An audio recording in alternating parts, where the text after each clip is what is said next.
these boys who are told to read something that to them just seems like a lot of words and doesn't have in it the kind of content they're looking for, their brains are not visualizing it the way we think they are. And their brains really want to visualize it. So if we let them read things that do interest them, what's actually happening is the brain is transferring the information in ways that meet the needs of that brain. And the brain processes it, retains it, and does well with it.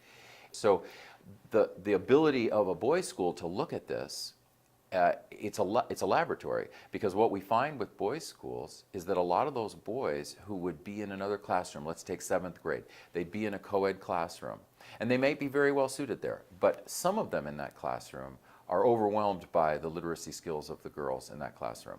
The writing skills, the reading skills, they're just overwhelmed by it, and they can't compete, they just drift, and we lose them.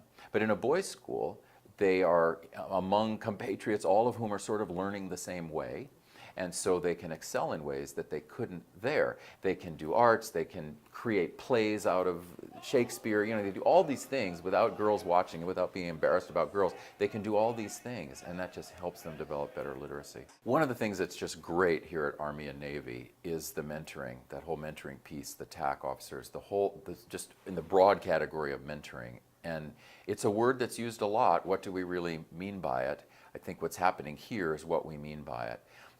Sort of internally and developmentally, boys are looking to be raised in 3 family systems.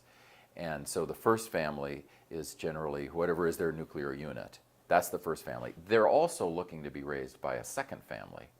And that's the role of an Army and Navy, and that's the role of mentoring.